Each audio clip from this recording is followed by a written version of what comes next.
Aloha, my name is Karen Gibson. I'm a mother of two adult daughters and author. My first book is entitled Mama's Gotta Let Go, How to Let Go Without Losing Your Sanity.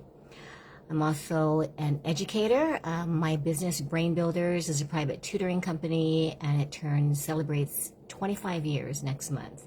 And as a parent coach, my parent coaching business, parent and family coaching, is called Letting Go with Aloha. And today's topic is probably one of the top challenges that a lot of parents share with me is the digital world addiction. As a parent, how do we navigate the roller coaster, sometimes scary addiction of the digital world?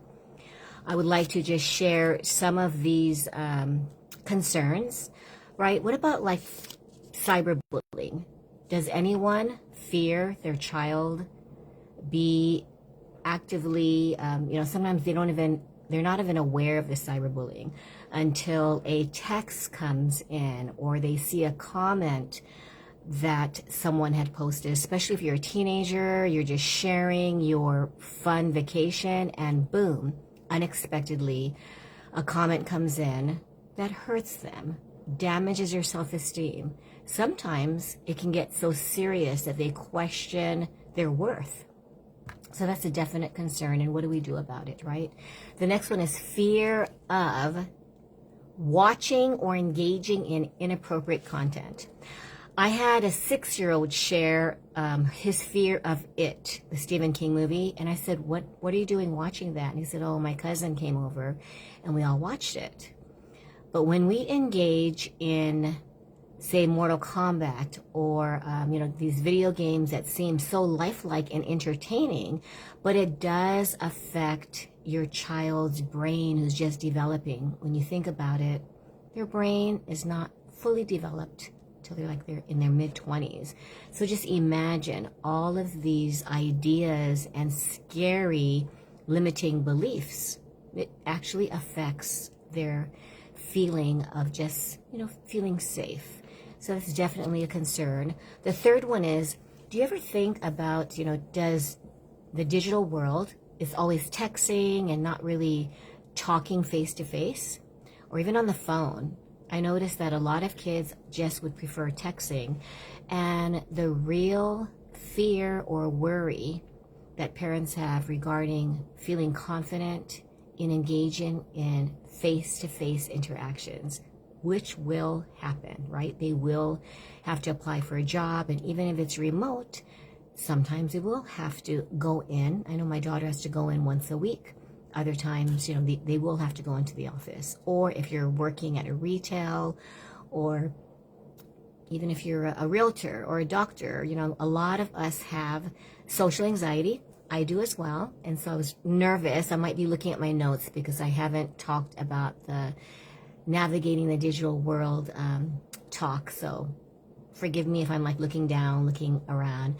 But I just really, this passion of mine in supporting parents, helping them navigate the roller coaster journey of parenting, whether it's a digital world, whether it's like, how do we prepare our kids, right, for adulthood without us, but also how do we, in this particular topic, how do we stop them from, it is a digital addiction, right? And they've been talking about the benefits of digital detox.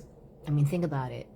I believe that everyone should have, and I know I fail at it daily because I'm posting or I'm sharing social media about my business, either parent coaching or tutoring. But do you have a digital detox day, a digital detox, maybe even a few hours? But the fear of appropriate social interaction without anxiety or worry is a real topic, like a real fear. Another one is, and this is probably, please share in the chat or in the comments, do you fear that your children, because they're so obsessed, and I find this with tutoring, they can't wait to go back to their video game. Sometimes it's used as an incentive, but you can't always, right? It's like, okay, do 10 minutes of homework and then play 10 minutes of video games. But the, addiction of video games or the digital world can impact their focus on homework, on chores, on responsibilities, even on going to bed on time, right? 5 more minutes. So let's talk about it. What are the tips? I want to share some simple tips.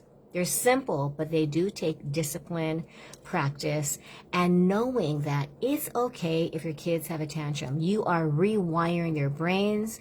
We have to realize that modifying behavior, it gets far worse before it gets better, because they are testing boundaries and they're going to just make a huge, one of my students admitted, yeah, he has a mental meltdown because he doesn't want to either turn off the TV, stop playing the video games. They want to go to the next level. But the time limit rule will save your sanity, will force your kids to stop. So you give them a time limit. You have 20 minutes of video game playing. If it's a weekend, you have it's a good day, you have 45 minutes. But if you do not turn it off, if they say 5 more minutes, you turn it off for them, and they have a 24-hour digital detox. They'll learn quickly, because that one day of digital detox will feel like a lifetime. I've had kids think, what do you mean a whole day? And it's not a punishment. I always tell kids it's not a punishment, because we are so concerned about their brains and the way they develop. I tell them that you do harm and damage your brain when you're in that video game zone. And a lot of them will tell you, but there are benefits from it. I learn team playing. I learn how to strategize. I learn, all of these. Yes, they are a lot of mental strengths. But like with anything, if you engage in too much gaming, too much cell phone usage, you see these kids and they're stuck on their iPad, on their phones. Whether it's YouTube, social media, gaming, it is a real addiction. So setting the time limits will help you, but you have to follow through, no matter if there's tantrums, no matter if they just negotiate with you. Set the time limits and be very disciplined about that, okay? The second one is play to understand. I had a mom who did not want to do this, but I offered this suggestion, and she said, thank you, Karen, because it brought her closer to her son. And I tell all parents, whenever you interact with your kids, you either connect or disconnect. So really pause before you speak and ask yourself, will the thing that I'm about to say bring me closer to my child? Because it is the way you deliver your message, right? Can you just please stop those video games? That's just so annoying. You're gonna just kill brain cells. Or, hey, remember we decided, you agreed, after 30 minutes, we're turning off the video games, and if you don't, it's a 24-hour detox to help your brain, okay? And that's it, no lecture. So when she played next to her child, she lost time and time again. He laughed, and it was definitely a moment of connection. But when you understand, sometimes you don't understand, and that's okay, but it provides an opportunity to play, connect, and once in a while you might see the thrill of, you watch your child so happy, and you think, well, no wonder he wants to engage in gaming, right? And then the last one is, establish open communication. I always say, listen more, lecture less, which is not easy to do. But when we listen and help children feel heard, understood, and not judged, think about the things that you say and how they make them feel. I have a 22-year-old daughter, and certain things I say, she'll be like, that makes me feel judged, right, Mom? She keeps me humble, and I'm realizing, a lot of the helpful suggestions, why don't you, that's normally something that they might feel inadequate. They're not doing what you tell them they should be doing. But just really open the communication and let them know, hey, I know it's fun. I know you love video games, but right now we're going to only limit X number of minutes and then you're done. And let's just play outside, or try to think of other activities that don't involve the digital world, okay? Last one, though, is parental controls. I know I said last before, but I think I have like 2 more. The parental controls, I didn't realize there are apps. A lot of them do cost, I think the average is about $10. I'm not going to promote a particular one, but they will actually help you limit the time, right? It'll turn off. They'll also alert you to cyberbullying, which is a huge, huge thing. I think it's definitely, that alone is worth $10 a month. And they screen appropriate content, so you will know if your child is engaging in inappropriate content. I know the younger kids, the parents just use YouTube for Kids, and that way you know, you can only watch YouTube for Kids unless there's other things, and you monitor, or you make sure that you know what they're watching. Educate cyberbullying. A lot of kids don't realize if someone is saying something mean, doing something that you don't like them to do, or you just don't have a good feeling because someone is making you feel, it could just be a look like, what? And you think, wait a minute, that might not be bullying, but online, some kids just say, oh, that's just the way it is. I had one kid say, you know what, cyberbullying is just a part of our daily life, Miss Karen. And I thought, wait a minute, we really need to educate children that it is not acceptable, and explain why. Because cyberbullying, in a lot, like in Japan, a lot of Asian countries, it is against the law, and there are repercussions if you break the law. So explain the importance of, you are anti-cyberbullying and they should not accept or tolerate it. I think what helps a lot of people is to have a family media plan. You just get a piece of paper, you put it everywhere. Some people say, well, my child will say, I didn't see that. You put it on the fridge, you put it in the bathroom, on the mirror if you have to. You put them next to their gaming device, next to their computer, right? Next to their, on their desk, on their bed. In the very beginning, you really have to educate them that this family media plan is something that we will follow. And it could be once a week, your digital detox day. It could be what games they're allowed to play, when they're allowed to play, right? Because if some parents have a rule, no video games Monday through Friday, unless there's a school holiday. But they also have a limited amount of time. Like after homework, maybe 15 minutes. They're going to be like, well, I can't do anything in 15 minutes.